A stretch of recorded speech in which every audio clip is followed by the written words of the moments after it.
Welcome to Live Town Hall. My name is Michael A. Charbon, sitting here with a guest who's been with us 5 times, probably the record. So Steve Paikin, we all know who Steve Paikin is. He's a respected journalist, TVO. Steve Paikin wrote, "You'd think that the mayor with the toughest job in the GTA would be John Tory, being the mayor of Toronto. But a look across all the GTA municipalities has led me to a different conclusion." Paikin continues here and says, no one, he says, has more of a bruising and frustrating mayoralty than the chief magistrate of Brampton, Linda Jeffries. Well, here she is on Live Town Hall, ready to take your questions and answers. Or questions and comments, I should say. The 9th largest city in Canada and 5th time on Live Town Hall, Madam Mayor Linda Jeffries. Thank you so much for being here. My pleasure. Happy to be here.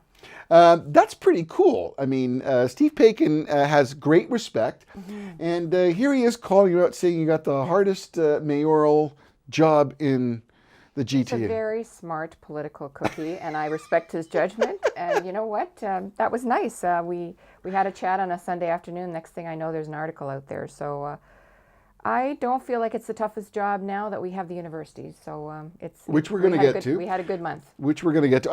I had the pleasure of spending almost half an hour with Steve Paikin. Interviewed him because he wrote a book about William Davis, who is actually the honoree. I'm in the book.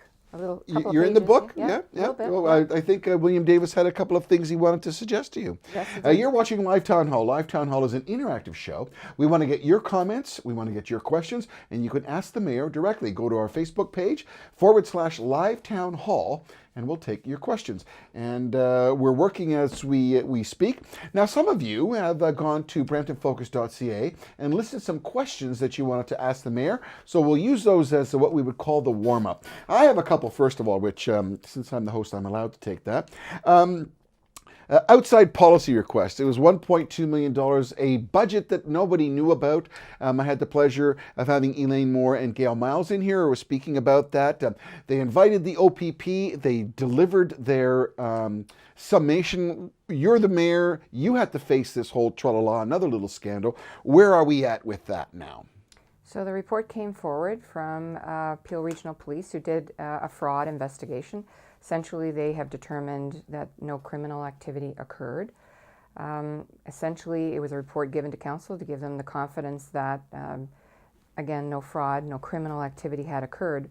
But what I would say is it's clear that the senior management of the day did not communicate with council, took actions that were outside what council had approved, and took actions that we no longer replicate. So, it's. I think some members of council were happy with the report.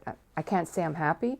I don't think this reflects well when council is not knowledgeable about what's going on under their noses. And I think we've changed the process. It hasn't happened. So is this going to happen again? Are we going to ever have someone who is an elected politician who is sitting on council and says, "I've never seen this before," and there's millions of dollars going out? Because that's what I mean. You've read the articles. Yep. I've read the articles. Many other people are upset that something of this nature could have taken place without council knowing.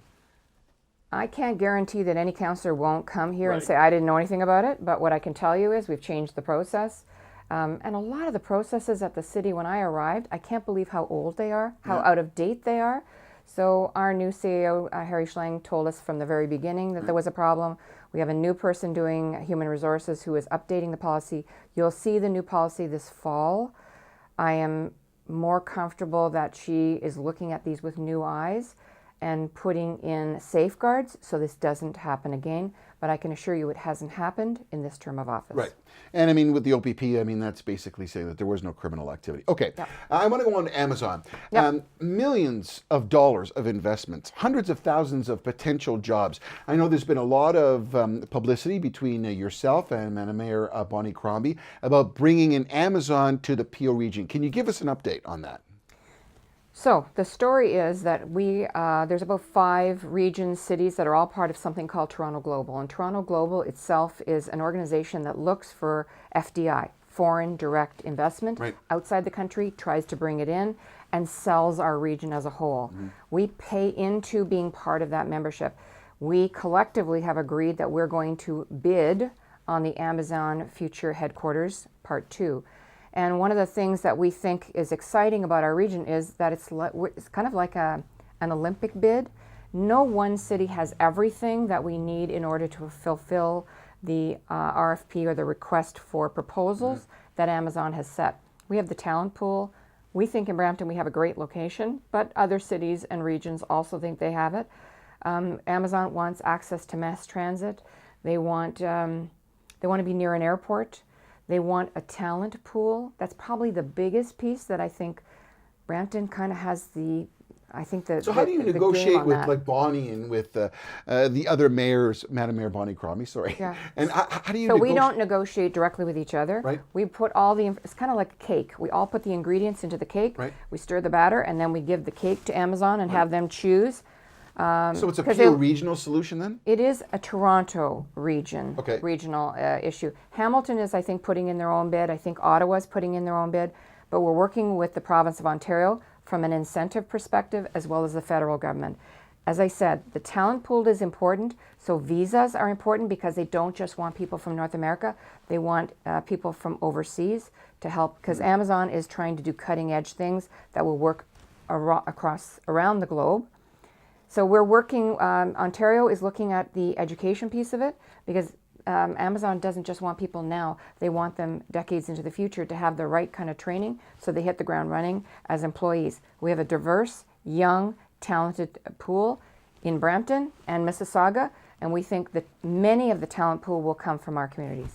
Interesting. And it's interesting in the Peel region. I just want to say I appreciate you being on Live Town Hall 5 times, Madam Mayor Linda Jeffrey. We're looking forward to talk to other mayors. We've got the Mayor of Caledon next week who is talking to us on Live Town Hall. And in 2 weeks, Madam Mayor Bonnie Crombie will be here. So what we're trying to do in Live Town Hall is give you the access to the people who you've elected and who run the cities that we all live in. So Live Town Hall, you can look to Live Town Hall on our Facebook page for our upcoming current schedule to be able to contact Madam Mayor Bonnie Crombie and Mr. Thompson, the Mayor of Caledon, and again, Madam Mayor Jeffrey, again, thank you for being here.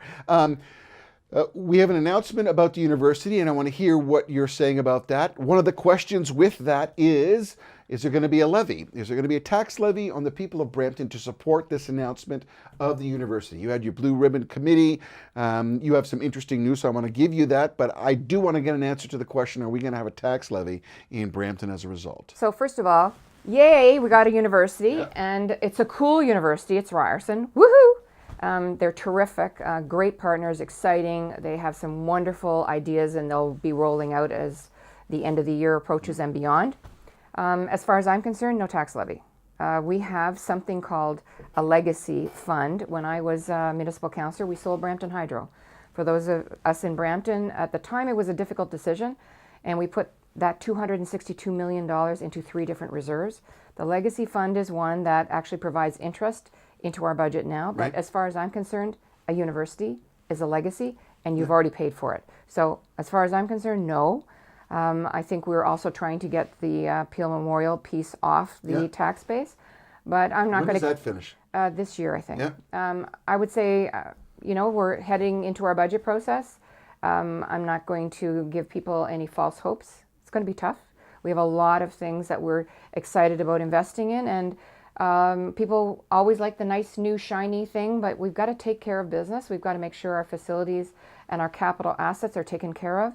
And we've got to make sure we manage the growth. Very high growth city. I don't know anybody out there in your viewership who want to lower their taxes and lower their services. They want lower taxes, but they want more services. Yeah. And we're trying to find that balance. We're spoiled. So this is Live Town Hall. You have the opportunity to post your questions on Facebook /Live Town Hall and have your question read to the mayor and brought into discussion. Amazon, we talked about the university. So can I talk to you a little bit more about Amazon? Our deadline is mid-October. So it's going to this year? Yes. So we have to put our best bid forward. Wow. So it's going to be very, very soon. We're up against a bunch of other major major cities in the U.S. as well. It's across North America. Yeah. So they're going to be looking at everyone, and I would say we are a very interesting place to be considering if you're a U.S. company, to be thinking about bringing 50,000 jobs and all the associated benefits. We're putting our bid book together, our site selection committee, And we Anything that people of Brampton can do to support that? say a little prayer. Because I think we're very Well, competitive. it's been said, there's been, and I'm If you not know gonna- anybody at Amazon, give them a call. there's been a couple of business shows in the United States on several of the prominent business show reporting streams, if one would say.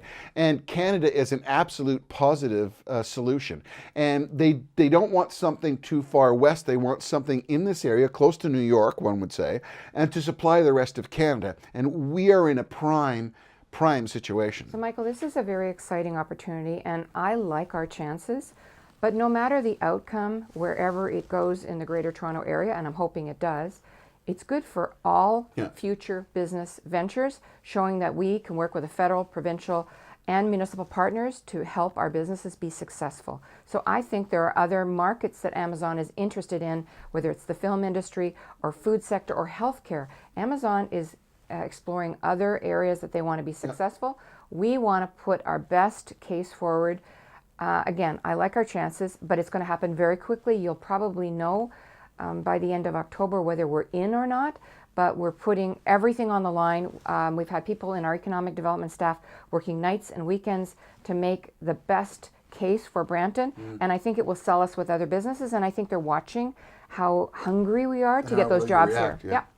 All right, so live town hall, it's Facebook.com/live town hall. First question, Art Pal asks, what are the steps the City Council is taking to improve the services in civic hospitals and also the Drive Test Centre in Brampton?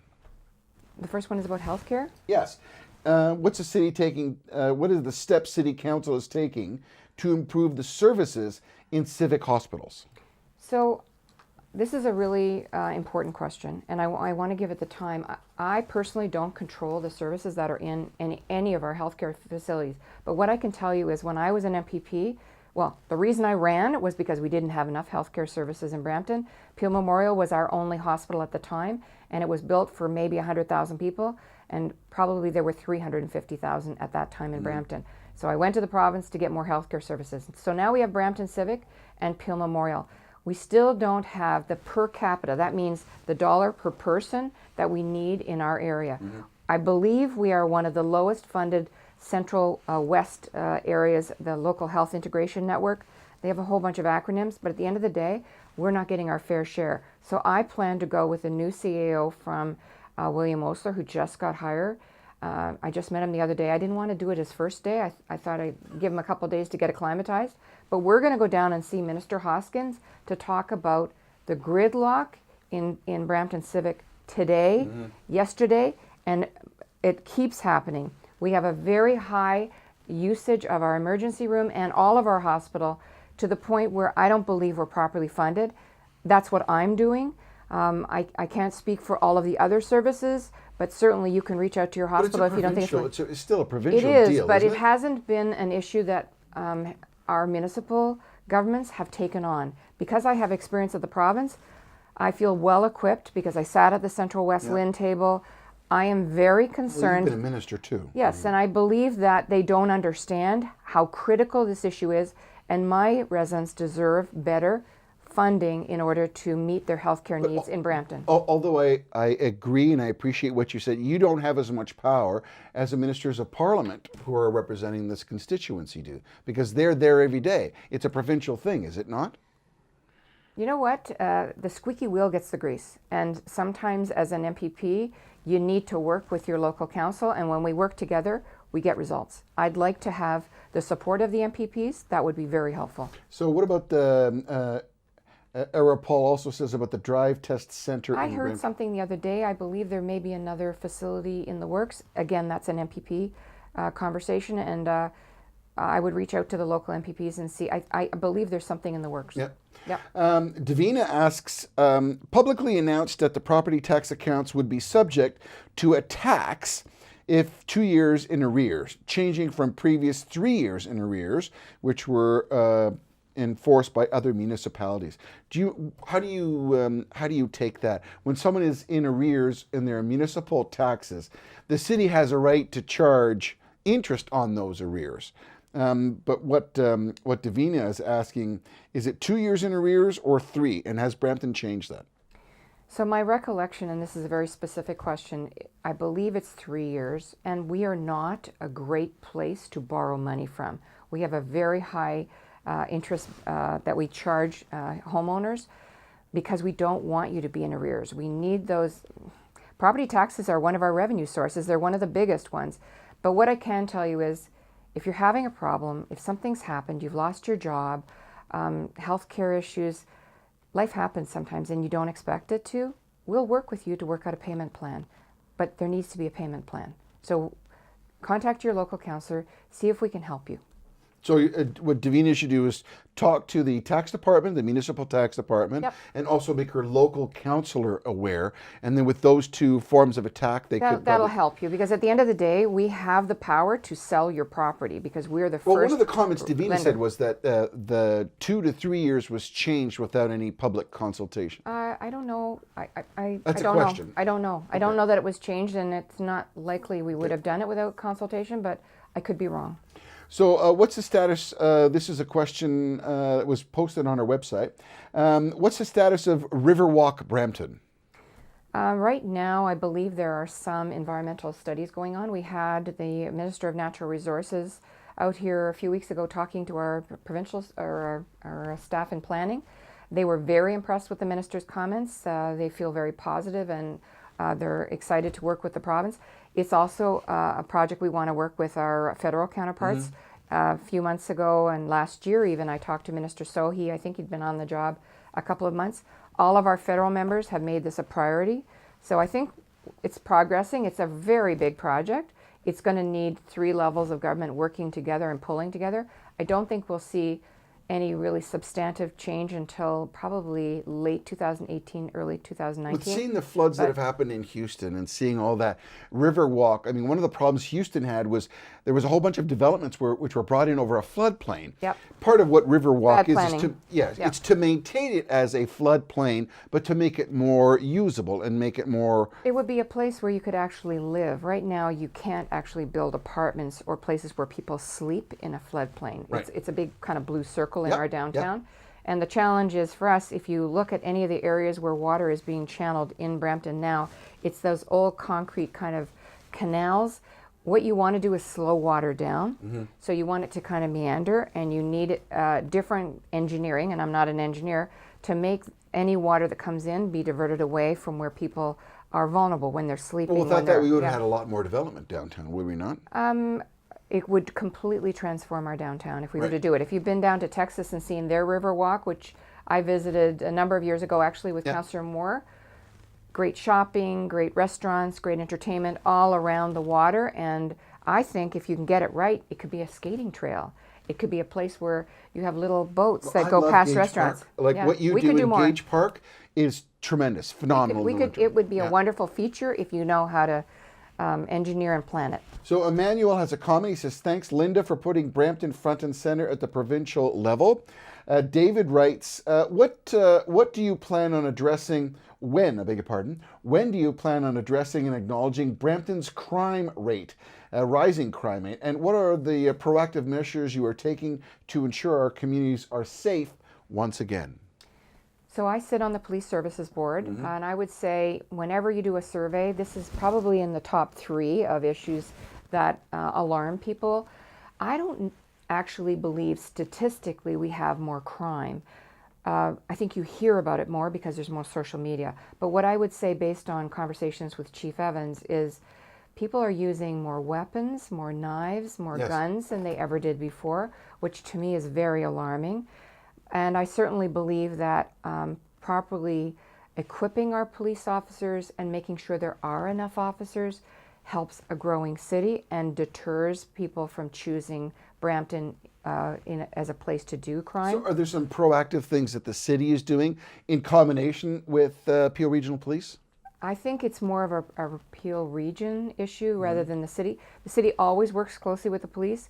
When we have an event, we talk to them about security issues. Yeah. We have a good working relationship with Peel Regional Police. We communicate when things happen in the city. We work together. All first responders, police, paramedics, fire work very closely. So I would say our fire and policing work very closely. We just did an emergency exercise last week, Operation Tempest, which was a hurricane, a spill, a crash, to practice with our first responders what to do when there's an emergency. So I would say we're moving those issues forward. When we find that there are gaps or lack of communication, we try to improve it. We need it to work because it's in your interest that we have a good working relationship. Okay, you're watching Live Town Hall. My name is Michael A. Charbon with the mayor of the 9th largest city in Canada, Madam Mayor Linda Jeffrey, the mayor of Brampton. We invite you to make a comment, ask a question, go to our Facebook page /Live Town Hall, and you can participate in this.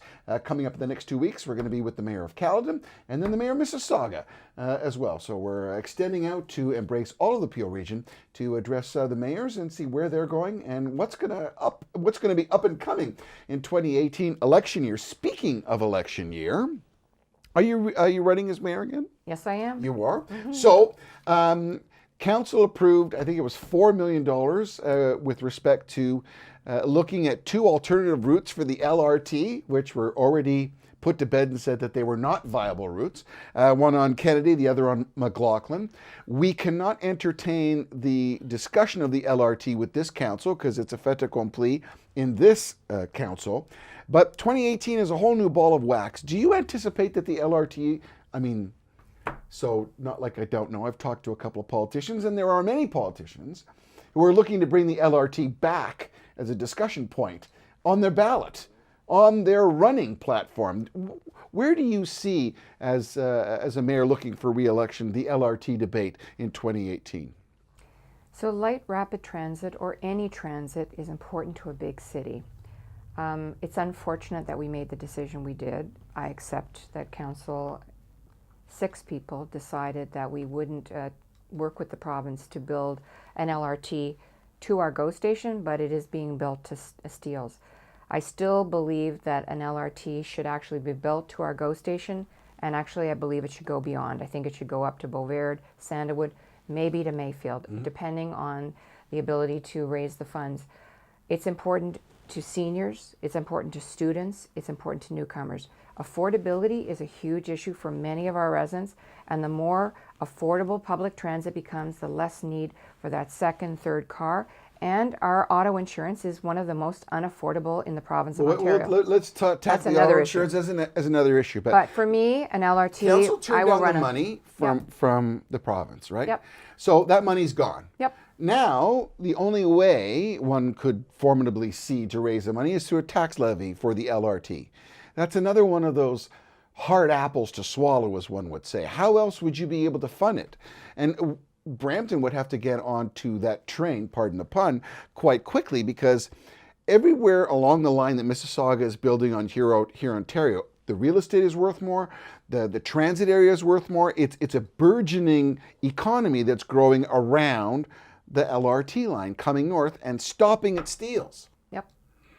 So I'll ask a continuing question here. When you look at the university, how critical is the university to being near the transit? I mean, we've also got Seneca, which is now also wants to be part of that rapid transit area.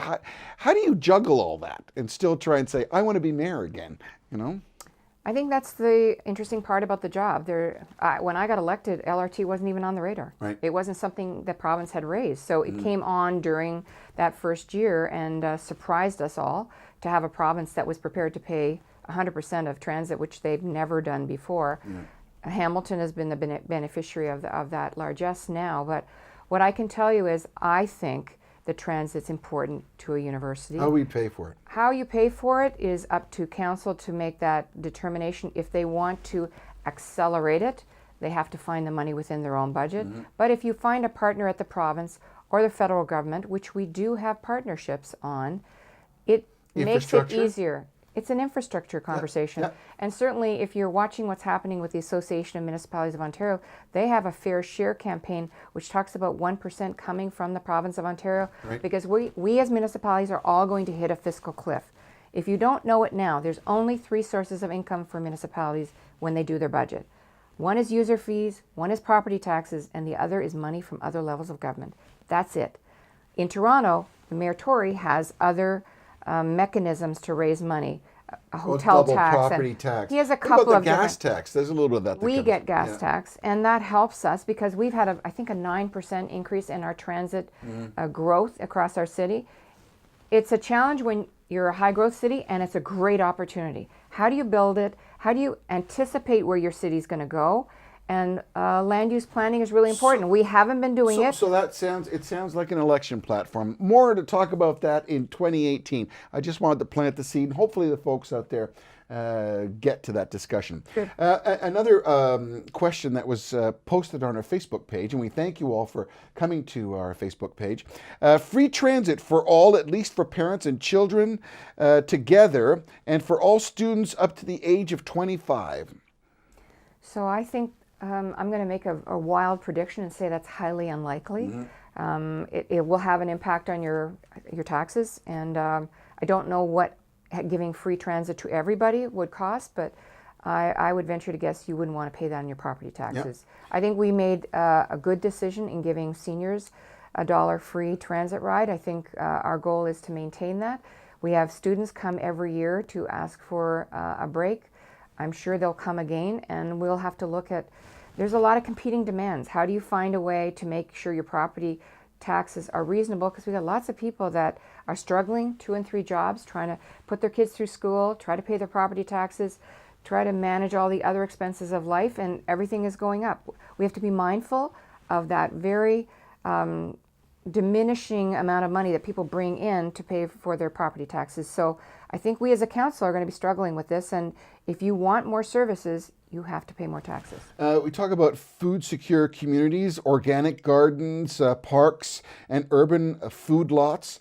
What are your thoughts about that, and encouraging homes and faith groups and schools and businesses to donate some of their unused food to shelters and kitchens, and to also engage citizens to do urban gardening in some of the lots? What's your position on that? I'm a big fan. If there's a way that we as a city can help, the thought of people going hungry is pretty frightening, but it's happening. It's happening in Brampton every single day. And I've talked to some of the schools, and the schools are building gardens. They're building all kinds of opportunities on their property. And certainly the city wants to work with you. There's too many families that are really struggling to make sure people have food and clothing, and there's an issue of poverty in our community, and I think we don't talk about it. It's one of those, it's the underbelly of what's going on in our city, and I want to be part of that solution. So I'm open to all kinds of suggestions and how we can work with them. Another question is, can council be blocked from giving our revenues to private businesses like Brampton Beast? That was a touchy situation. That was something that came in council and was a private entrepreneur to try and keep a sports team in the city of Brampton. Many people disagreed with it. Others said it's part of the fabric in our entertainment in the city of Brampton. How can residents block something like that if they feel that they have to? I don't think you have the ability to come in and change a decision that council has made. It's no secret. I wasn't supportive of giving $1.5 million to a private company. I think it's, you set precedent. You're going to do that for a hockey team? Are you going to do it for a cricket team? Are you going to do it for a soccer team? Who are your favorites, and who's going to provide the best value? So I think it's not something, I think you need to talk to your local councillor, make sure you're on the same page. They have to stand up for the decisions that they make. If they're happy with them and you're happy with them, then you're in a good space. But sometimes we have to agree to disagree, and I think we certainly had a very robust debate about the Brampton Beast, and the decision is done. Council made a decision, you have to live with it. Cody writes, has the Premier responded to your letter publicly or privately regarding equal representation? So that's about regional council, the amount of seats that Brampton has in regional council compared to Mississauga and to Caledon. Have you heard anything more on that? So I appreciate Cody's interest in this issue, and I wouldn't be disclosing on air if I had had a conversation, but I would tell you that it is an issue that I have raised since, well, I think it was back in 2004 when I started fighting about this issue. I believe Brampton is... You're not the first mayor to bring that up either. No, I am somebody who voted against it in the legislature, and really took some heat on that. I think they call that career limiting when you vote against your government. but I believe Brampton is not fairly represented at the Region Appeal. And this is a viewpoint held by all of my council. So we are Mississauga unanimous. has 11, right? Yeah. And we Brampton has what? 5. Five. And Caledon has They have, 4. no, sorry, we have 7 and Caledon has 5. Right. So Right. again, Caledon has 60,000 people and Brampton has 600,000 people.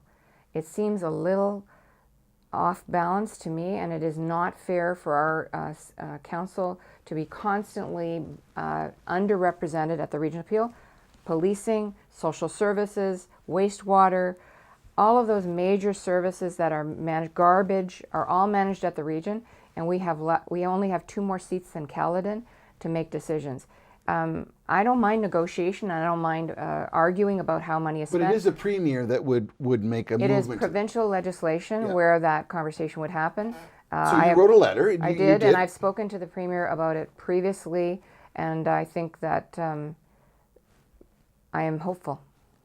Okay, hopeful. Yep. Why has not Brampton, don't forget I'm reading questions, why has Brampton not built affordable housing via co-ops that are not affiliated with developers or corporations or profit interests? So I would say that affordable housing hasn't been a priority for certainly the city of Brampton and the Region Appeal in the scale that I would like to see. It is something that I would like to work on, and really just this past year we did something with youth homelessness. But again, it's a hard thing to change the trajectory. And again, remember who we had federally. We had a Conservative government that really was ending agreements with regional municipalities, not providing the dollars necessary to maintain existing affordable housing. Hard to build new housing when you don't have the dollars to maintain existing stock. Right. So I think everything is changing with the Prime Minister that is there now, and our 5 MPs are very engaged in this issue. I am very optimistic about where we're going to go in the future, but it is very challenging to do new housing if you don't have a federal partner who is engaged in making sure that the most vulnerable are protected. So one of the things in the last election was that developers were running Brampton. It was urban sprawl. They were putting all these houses up. They had a single 2-lane highway to access. It was getting all clogged. There wasn't enough lights. It's bad planning, or being accused of bad planning. Now as we enter into the year of 2018, where everybody gets back on their sharpened pencil mode, what's your perspective of the urban sprawl and the development of Brampton? I mean, Brampton has more land than Mississauga to develop, so there's still area to grow. How do you see going forward? Well, we have a new commissioner, Rob Elliott, who you met the other day, Yep. and I would say that With we are. Harry Schlang, Yep, who's the CAO. and Yep. I would say that it's like a diet. If you only eat ice cream, you don't actually, you get scurvy, I understand, if you don't have green vegetables and fruit. You need a variety. Cities need a why they have variety. limes. We need a new kind of diet of how we do land use planning. We need commercial, industrial. The more business you have, the lower your property taxes. Well, Pete Dillon came on here once, and several times, I should say, and made mention of changing it up a bit, having a little bit of intersperse, so it's not all one, a little bit of the other. I think he actually did something brave. He made council decide to change the balance. Yes. A 60-40 split is what you should be doing, but we have been called a sleeping city for a long time because we focused on housing and only building housing, single family housing. We need to be more dense, we need to build it near transit, and we need to be thinking about that life cycle, singles, seniors, and newcomers, all the different varieties of people that come into our communities. They're not all 2 parents, 2.5 children, and a dog. Everybody's changing. We need to build cities that reflect the change that is happening.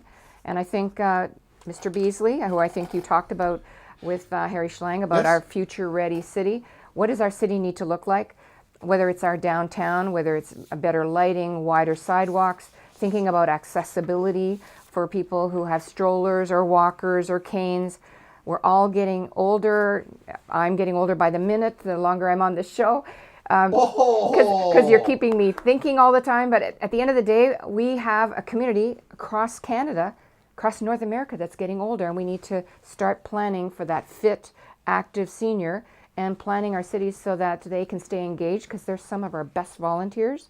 And how do we see our city? Where do we want to engage the public in that conversation. So you made mention Harry Schlang, who is the CAO of Brampton, brand new CAO.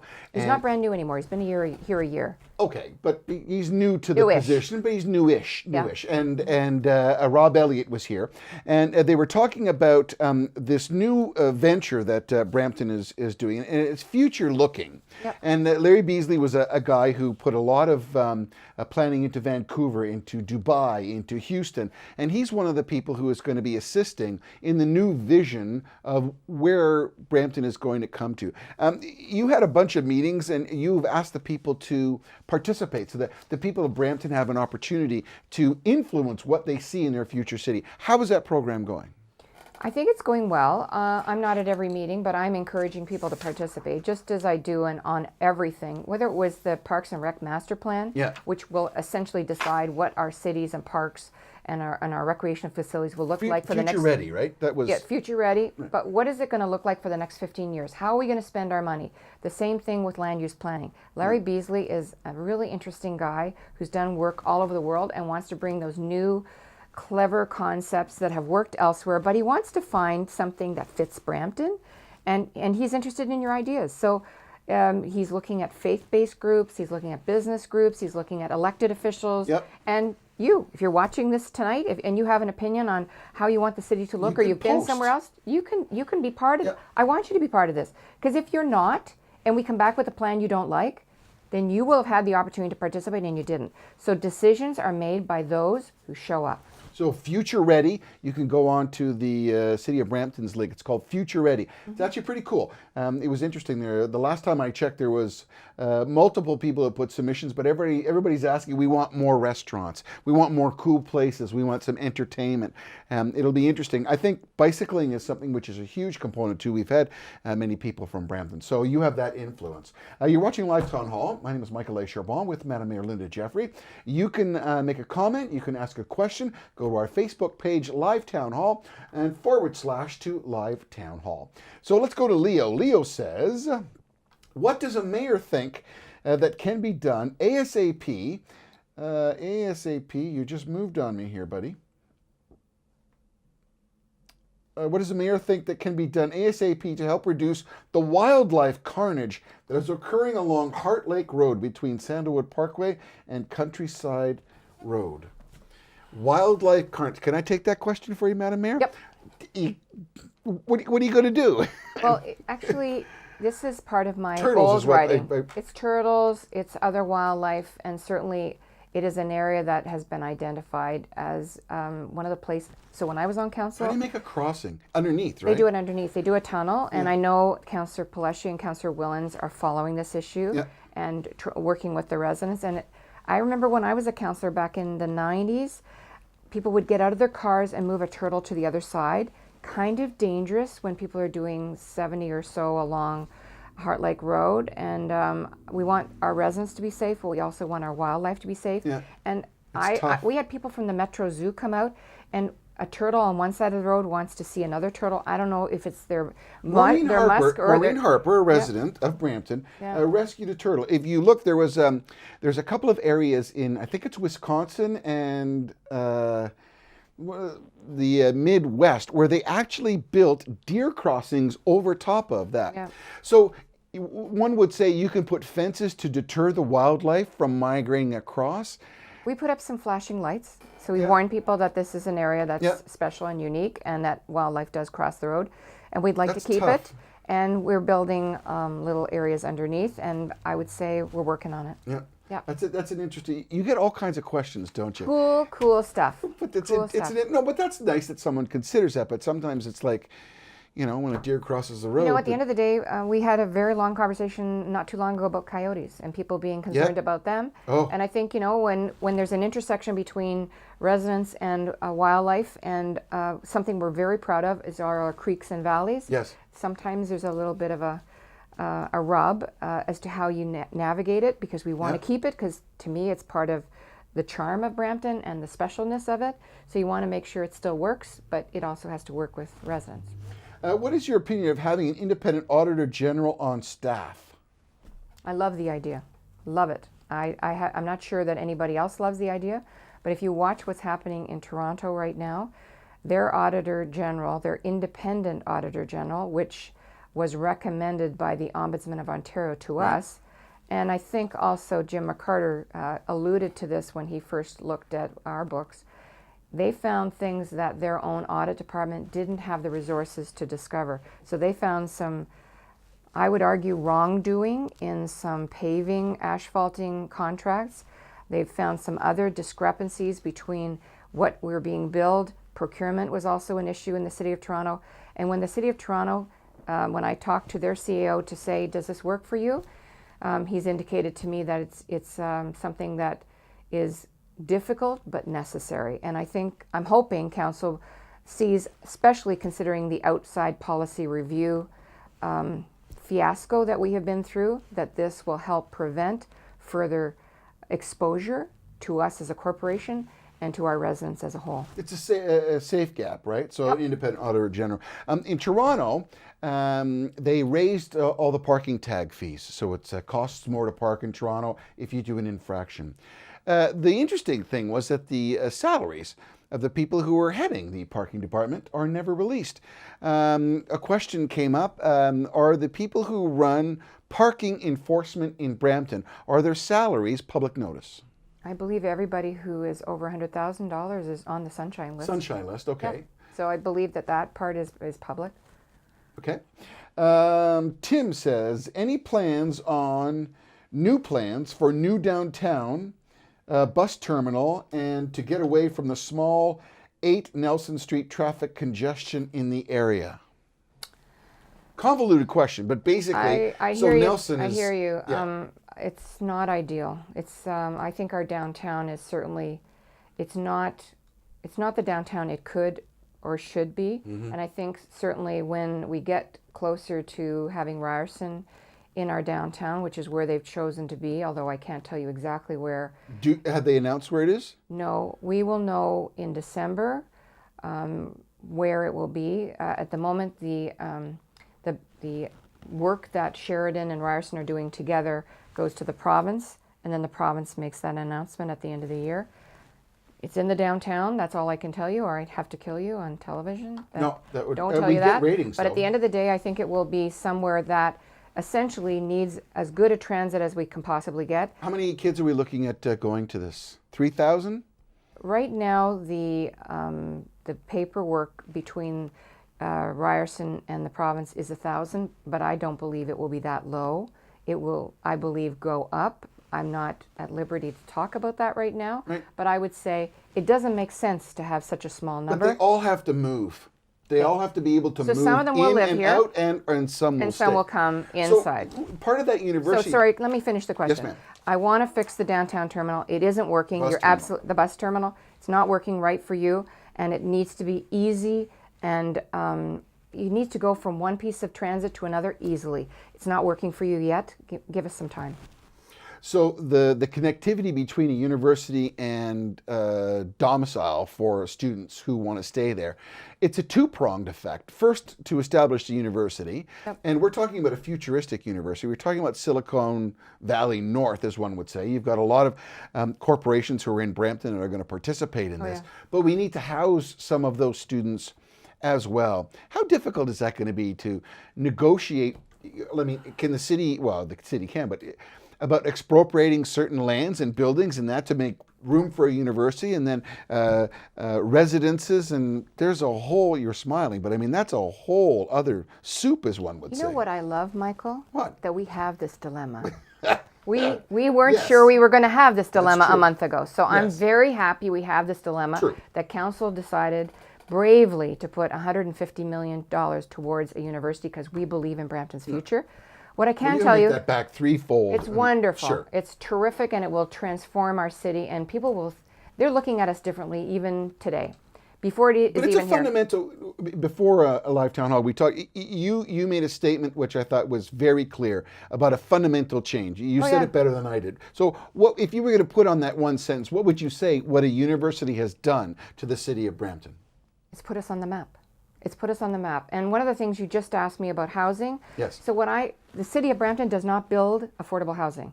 The Region of Peel does. But what I do as mayor is I try to put people together. I feel like I'm like a formal matchmaker, or somebody who gives people opportunities to think about what they could do in the future. So I have approached builders. More of a guidance counselor than a matchmaker? Guidance counselor, okay. Yeah.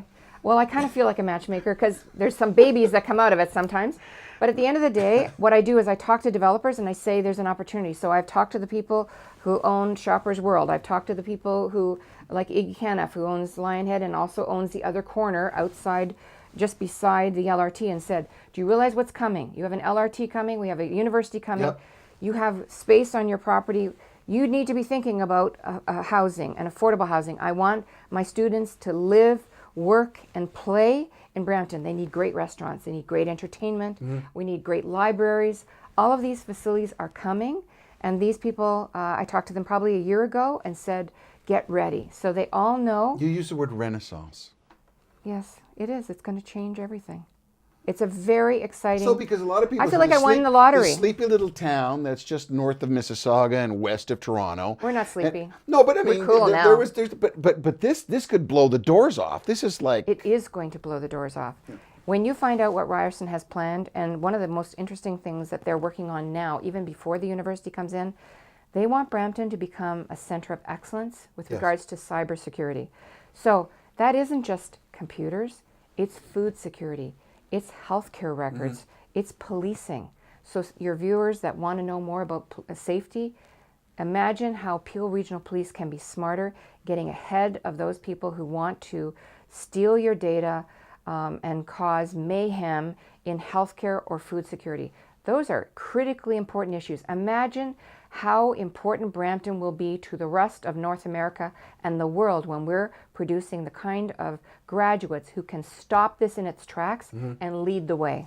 Well, you segued into a question from Manuel, who says that crime on the rise, and Brampton seems to be in the news a lot more than in previous years. What is happening with police services to address this? Now, I had Chief Evans on several weeks ago. We had a long discussion. We actually did a show on human trafficking. And I will say, to the compliment of our Brampton Focus friends and Live Town Hall, we got 238,000 views and 50,000 shares. So it is a topic of concern. You sit on the police board. I mean, because the media reports it doesn't necessarily mean that it's gone up, but there is more of a concern now for crime in Brampton. I think, as I said previously, I think you hear more about it, and social media is quicker to respond and give you an update that something's happening. Just as we had an incident in downtown Brampton where we had to shut down the streets because there was a suspicious package. So you hear more about it, you know when the streets are being shut down, and really, to be honest, Peel Regional Police is very proactive in letting you know that something's happening and warning you and giving that information, which is a relatively new phenomenon for Peel Regional Police. As a member of the board, we work with the police chief and her deputies to make sure that our police officers have the right training, the right equipment, that we anticipate and see changes in the kinds of crimes. I would say Chief Evans is concerned about the violence that happens in some of these incidents, but I would say the numbers are not that much. I don't believe they're higher at all. I think you're hearing more about it, and certainly we take this very, very seriously. Well, there's a lot of people that are very happy with the Chief Evans having her contract extended, and she's always been very kind to us here at Live Town Hall, given of her time. So we appreciate that. There was something that was, we've got just about 12 minutes left, so we encourage you to chime in with your questions. Live Town Hall, it's Facebook/Live Town Hall. Madam Mayor Linda Jeffrey, the Mayor of Brampton, is joining me. My name is Michael A. Charbon. We're going to go to our next question here. Tim says, light rail through downtown was a missed opportunity. That's a comment. Well, Tim, you'll be able to see what happens in 2018 because your humbled commentator here predicts that it's going to be a heck of a platform for the re-election of a lot of people in this city, and you'll be able to voice your opinion, and others, of course, but I think that's an interesting And you'll have comment. 5 votes. This time you're going to be voting for a regional chair, so you'll have a city councillor, a regional councillor, a school trustee, a mayor, and a regional councillor. So first of all, you have a provincial election. That's the first thing, and then in June and then in October you'll be voting municipally, and I agree with you. Light rail transit and transportation will be part of a platform that you should be asking people who are thinking about running or putting their name on the ballot again, what their feelings are about this issue. Yeah, well, Beasley said, who was the consultant with Harry Schlang and the Future Ready concept, he said you have to put transit, has to be the bridge between where you live and where you work, and it can't be too far distance. You have to be able to live and work in the same place. Yep. And what Beasley learned through Vancouver, through Dubai, through Houston, was that that type of transportation can be via walking, via bike, or via transport. And with having that concept, you're able to plan. Brampton is still young enough that you can plan. Now with the impetus of the school, it gives you other tools that other cities may not have been able to have to deal with that. I don't think that transportation was a big issue, and I would say it's really hard to take transportation seriously if you don't have anybody on council who ever takes it. Well, so the vote if the issue on transit is kind of important. So let me call it out here. It was the vote on transit. Was it 6-5, if I recall? Yep. 6-5. So one vote by a councillor was what stopped it from moving forward. Yep. And that was the route going up, joining from Steeles, where the LRT from Mississauga came, joining through to the... And it had been studied, I think, 3 or 4 years before I became mayor. Yep. So a lot of work went into it, a lot of engineering, a lot of planning. Yep. And I don't think it was a surprise to council, but I think it was. It became well, I think the funding was a surprise. I think it was a surprise. I mean, you even went to the Rose Theatre and had a full dissertation, public hearings. It was on Rogers. It was like, I think it was more shocking that it came down to one vote. But you know, Michael, it was an awful night, but I was proud of my city. My city came out. They talked eloquently. And they made a decision, and we have to live with it. We had a debate. But very you can robust revisit debate. that. So let's see if we can get a couple of quick questions in here. About just over 10 minutes left here. Francis says, please, with emphatic words, please use your power to influence the province and insurance companies to stop charging us extremely and unfairly as Brampton residents. It's high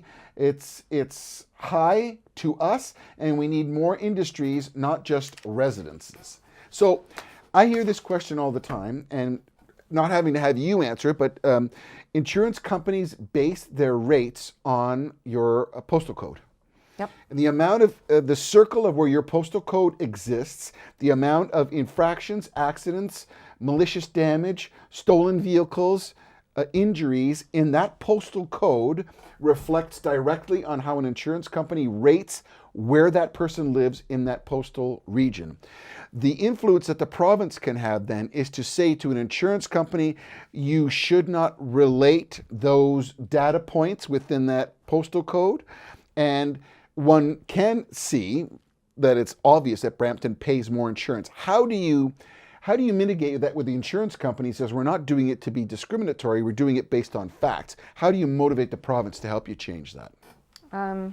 What I've been doing is trying to shame them into doing the right thing.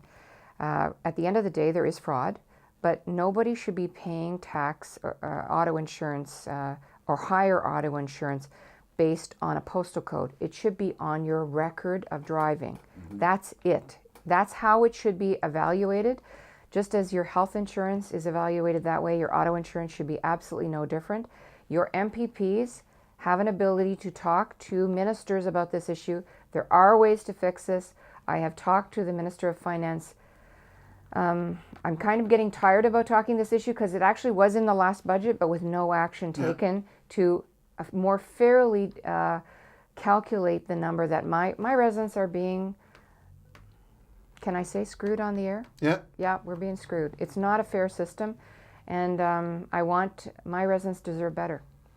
So one other question here. There's 392 days until the election. Are you confident you delivered your top campaign issues? Well, that sounds, with all due respect, that sounds like a plant to me.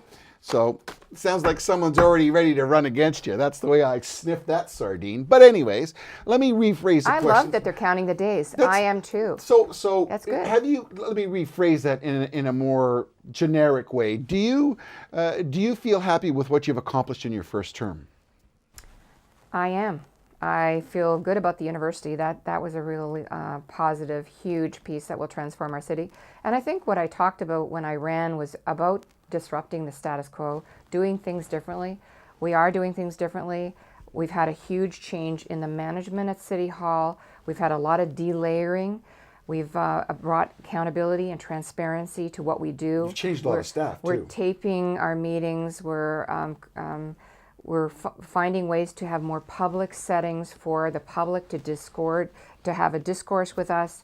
We're opening our budget. One of our first couple of budgets, we did a telephone town hall, much like you're doing tonight, Yep. to ask people. They got to vote when they were listening to us. They got to learn. This is about making sure you feel connected to your city, that you understand that we understand we work for you. We want to do a better job. And how can we do it? What are we getting right? What can we do better? And I'm proud of my record. I'm happy to stand on it. A lot of our votes are recorded. And I'm happy to have that conversation with the voter at the door. So your disjointed council, I mean, there's been lots of press about that. How hard is it going to be now when you have to go out there and talk to the folks about what you've accomplished, what you want to get done next? And that question, I mean, the elephant in his room, what are you going to do about some of those councillors that were not as proactive and participatory as one would say? As you as the mayor, I mean, you have to bring them all together. You called yourself a matchmaker. You still have to glue all those councillors together. When you're going to go out on the road, are you going to take sides with people who are running? Like, how do you deal with that? It's a little early to be asking that question because I don't know who's going to run. Right. I don't know if people who are on council are going to run again. Right. Imagine we have 7 new of the 11 this time. Yes. Not everybody, I imagine, loves the job, and they may find it's not a fit. Right. And people who've been there may decide not to run. So it's a little early. But there's already a little bit But I of would say positioning. there's people who are making There's that sounds. smile. There you But are. at the end of the day, Yeah. I have to accept what the voter decides. Yes. Because the only thing that matters, it's not polling, it's what the decision is on election day. Yeah. And I would say that a lot of your listeners and the people that I meet every Viewers. day, the viewers, are very smart. They actually can read between the lines. Are we going to have a big fight? I mean, last time it was scandal. It was this. It was all the. I mean, they basically turned the underwear inside out and threw you out of the front door and locked it. I mean, there was so much that went down. I wonder if this campaign coming up is going to be a little more substantive, has a little more political meat to it than the stuff that we saw last time. You know, my last campaign was based on conversations I had with people in their businesses, in their backyards, in their basements, I wasn't in their living insinuating rooms. that you were doing that. No, I wasn't taking that. I would say that my platform was based on listening to people. I want people sitting around the council table who understand who they work for, understand the value and the preciousness of the tax dollars that are collected, and are there for the right reasons. Yeah. A lot of people put their name on the ballot because they want to sell more houses, or they just think it's a cool thing to do. Put your name on the ballot if you care about Brampton. If you love it the way I do, then you're going to spend the time necessary. It's not a 9-to-5 job. No. Happy to talk to anybody who's thinking about running. I always want to encourage people to run, to think about it, or help somebody run, which is how I got involved. I helped a school trustee run the first time.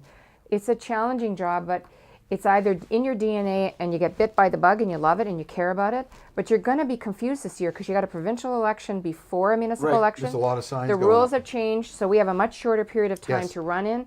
There are fewer places we can go to for finances, Funding. so Yeah. it'll be harder for a new candidate to run.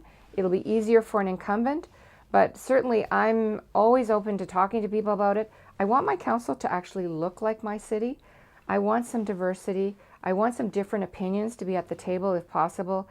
I love this city. I care about it, and I'm lucky to do what I do. I hope the residents of Brampton are happy with the job I do. Sedgwick asks, have limited council terms ever been considered? Seems there are too many lifers on council who get by on name recognition. Well, they got elected by the people, but what about term limits? As a former Minister of Municipal Affairs and Housing, this was an issue that came up. It is not an issue that the province will tackle now or in the future, to my knowledge. And the people who decide term limits are you, the voter. So how would when 30% of the voters in the city go out? So I don't think we're in the position of having a referendum, but how could you put something like that on the table to make that an issue? I don't think it's an issue for most the public. Most of the public don't even get out and vote. If you feel really strongly about Yes, this issue, that get is out true. and vote. Under Again, 30% voted. that's- under 33%, if I stand corrected, but I believe it was Again, under they 33%. don't think municipal politics matters. They think Yes. federal and provincial matter more. And if you don't think it matters, look at the LRT decision. Well, municipal politics matter to us at Live Town Hall. Next week, we have the mayor of Caledon, Mayor Thompson, here. The week after that, we have the mayor of Mississauga, Bonnie Cromie, will be here. So Live Town Hall is all about connecting you, our viewer, with the people who represent our cities. So we'd like to thank Madam Mayor Linda Jeffrey for joining us. 5th time. You're going to have to get you a jacket or something. Yeah, gold jacket. Or a gold or a jacket. pin, or, yeah. So, Live Town Hall has come to you through the facilities of Brampton Focus. You can always reach us on bramptonfocus.ca on our web. You can post your questions on Facebook Live /Live Town Hall. We'd like to thank Don McLeod, Paul Vicente, Fazal Khan, and Joseph Cashian, the folks who really make this happen. They're all the people that make it happen behind the doors. My name is Michael A. Charbon. Thank you so much for joining us. We look forward to speaking to you. And please, always remember, log in and ask a question. And you've got to vote, because you can't complain if you can't vote. Thanks for watching.